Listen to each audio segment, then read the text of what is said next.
পৰিৱৰ্তনৰ শ্লোগান আওৰাই ৰাজ্যত শাসন দখল কৰিছিল বিজেপি চৰকাৰে আৰু সকলোৱে ভাবিছিল ৰাজ্যত পৰিৱৰ্তন হ'ব, দলং পথ উন্নতি হ'ব। কিন্তু 4.5 বছৰ শাসন কৰাৰ পাছতো উন্নতি নহ'ল একাংশ দলঙৰ। আজিও জৰাজীৰ্ণ হৈ আছে কিছুমান দলং। আৰু এই মুহূৰ্তত মই উপস্থিত আছোঁ উত্তৰ শালমাৰাত, আৰু উত্তৰ শালমাৰাৰ এখন বিশেষ দলং দেখুৱাম মই। আৰু দলংখনৰ অৱস্থা এয়া। বিগত কেইবা বছৰ ধৰি দলংখনে এইদৰে জৰাজীৰ্ণ ৰূপ হৈ এক জমৰ যতনা ভঙাইছে এই উত্তৰ শালমাৰাবাসী ৰাইজক। আৰু ইয়াত আহ যাহ কৰাতে নিতৌ প্ৰায় দুৰ্ঘটনা সংঘটিত হৈ আহিছে। মই পুনৰবাৰ এই দলংখন দেখা পাইছোঁ। সম্পূৰ্ণ বিপদসংকুলভাৱে এইদৰে দলংখন দেখা গৈছে। আৰু এইখন হ'ল উত্তৰ শালমাৰা, বঙাইগাঁও জিলাৰ উত্তৰ শালমাৰাত। কিন্তু আজিলৈকে দলংখনৰ উন্নতিৰ বা কোনো ধৰণৰ ব্যৱস্থা গ্ৰহণ কৰা নাই। খুব বিপদসংকুলভাৱে এই দলংখনৰ যাতায়াত কৰিব লগা হৈছে একাংশ লোক। মোৰ লগত স্থানীয় কেইজনমান লোক আছে। দাদা, এই গাঁওখনৰ নাম কি আৰু দলংখন কিমান দিনৰ পৰা বেয়া হৈ আছে? এই গাঁওখনৰ নাম হ'ল উত্তৰ শালমাৰা, আৰু এই দলংখন আমি যুগ যুগ ধৰিয়ে বেয়া হৈ থকাই দেখিছোঁ। এইখন কি নদী? এইখন আচলতে বৰজৰা বুলি কয়। আৰু মানুহৰ যথেষ্ট অসুবিধা হৈছে। যথেষ্ট অসুবিধা হৈছে। এইটো আৰু বেছি দূৰ নহয়, 31 নং ৰাষ্ট্ৰীয় ঘাইপথৰ পৰা এইটো 600 মিটাৰ দূৰত। আৰু এই দলঙেৰে মানুহ যাতায়াত কৰে।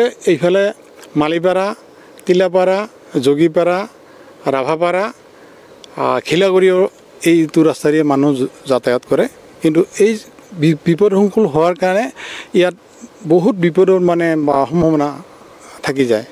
এই দলংখন শুনামতে ৰাইজে মেৰামতি কৰে। প্ৰতি বছৰে ৰাইজে মেৰামতি কৰে।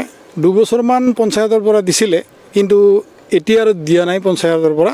আৰু MLA বা মন্ত্ৰীৰ কথাটো আৰু আমি ধৰক ভাবিবই নোৱাৰোঁ সেনেকুৱা কথা। আৰু এই দলংখনৰ আটাইতকৈ অসুবিধা হয় ইয়াতে। এই দলংখনৰ 200 মিটাৰ দূৰত এটা ৰাবাৰ প্ৰচেছিং ইউনিট আছে। আৰু এই দলংখনেৰে আৰু এইফালে 200 মিটাৰ দূৰত এটা চাহ ফেক্টৰী আছে। এই চাহ ফেক্টৰীত পাত নিবৰ কাৰণে এই দলংখনকে ব্যৱহাৰ কৰে। আৰু এই আমাৰ যিটো ৰবৰ প্ৰচেছিং ইউনিট আছে, তাতে ৰবৰৰ টেপিং কৰি সেই টেপিং কৰা যিবিলাক লেটেক্স বা এঠা, সেই এঠাবিলাক এই দলঙেৰে যাতায়াত কৰি বিপদসংকুলভাৱে অনা নিয়া কৰিবলগীয়া হয়। যিকোনো মুহূৰ্তত ভয়ংকৰ দুৰ্ঘটনা হোৱাৰ সম্ভাৱনা আছে। যিকোনো মুহূৰ্তত ভয়ংকৰ দুৰ্ঘটনা হোৱাৰ সম্ভাৱনা আছে।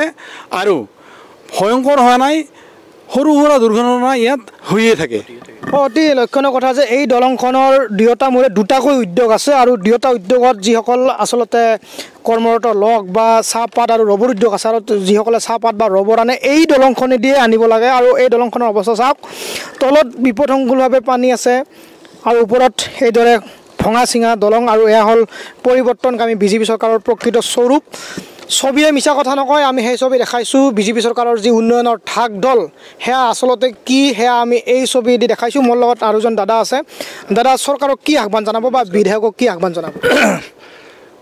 এতিয়াতো আহ্বান বহুতবাৰ জনোৱা হৈছে। এইটো বিধায়কক এইবাৰ দেখুওৱা হৈছে। আৰু আমাৰ ইয়াৰ যিবিলাক ৰাইজৰ প্ৰতিনিধিবিলাক আছে, পঞ্চায়ত বা জিলা পৰিষদ বা আমাৰ যিবিলাক প্ৰতিনিধি চবকে কোৱা হৈছিল, বহুতবাৰ কোৱা হৈছে, কিন্তু আজিলৈকে একো আমি হেৰি পোৱা নাই।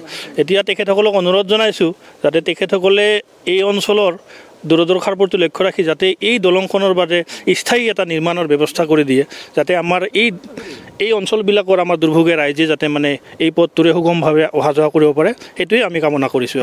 আপোনালোকৰ এই অঞ্চলৰ বিধায়ক? এই অঞ্চলৰ বিধায়ক হ'ল আমাৰ অনন্ত কুমাৰ মাল। কোন দলৰ? তেখেতে UDF-ৰ পৰা হেৰি হৈছে এইবাৰ। আপোনালোকে ধৰক এই 4.5 বছৰ গ'ল তেওঁলোকৰ শাসনকাল। কেতিয়াবা আহিছিল নে আপোনালোকৰ গাঁওখনত? ইয়াতে আহিছিল আমাৰ সেই ৰবৰ প্ৰচেছিং চেণ্টাৰ যিটো ইয়াত আপোনাৰ অলপ আগতে আপোনালোকক ক'লে, ইয়াৰ পৰা 200 মিটাৰ আঁতৰত আমাৰ ৰবৰ নৰ্থ চালমাৰ ৰাবাৰ প্ৰডিউচাৰ ছ'চাইটিখন আছে। আৰু ইয়াৰ পৰা এইটো চাহ ফেক্টৰী এইটো আছে, এইটো দেখাই পায়। এইটো চাহ ফেক্টৰী, মহাৰাণী টি ষ্টল চাহ ফেক্টৰী। এইটোতো আমাৰ কি বিধায়কৰ ওপৰঞ্চি আমাৰ ইয়াত মিনিষ্টাৰ উদ্যোগ মন্ত্ৰীও আহিছিল, আৰু মন্ত্ৰী বিধায়কবিলাক প্ৰায় আহি থাকে, ইয়াত আহে। কিন্তু তথাপি তেখেতসকলে এইটো দেখিও প্ৰত্যক্ষ কৰিও তেখেতসকলে আজিলৈকে একো ব্যৱস্থা কৰা নাই।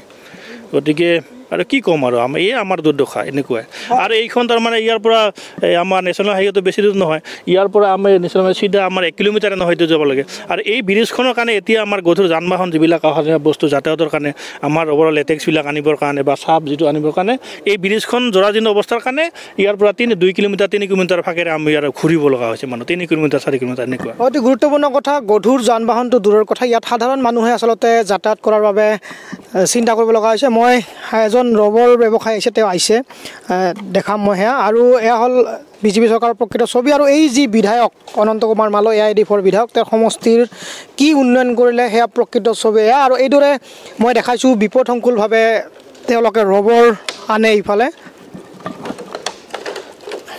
এয়া মই অলপমান কথা পাতিম দলংখনটো বেয়া যথেষ্ট অসুবিধা হয় হয় অলপ হয় ভয় লাগেনে নাই এই দলংখনে লাগে কিবা এদিন পৰি গ'লে ইফাল দিয়া সেইকাৰণে এওঁলোকে যথেষ্ট বিপদসংকুলভাৱে এইদৰে তেওঁলোকে অহা যোৱা কৰে এয়া দেখাইছোঁ মই খুব বিপদসংকুলভাৱে আচলতে চাইকেল বা খোজকাঢ়ি যোৱাৰ অসুবিধা আৰু এয়া হ'ল পৰিৱৰ্তনকামী বিজেপি চৰকাৰৰ প্ৰকৃত উন্নয়নৰ ছবি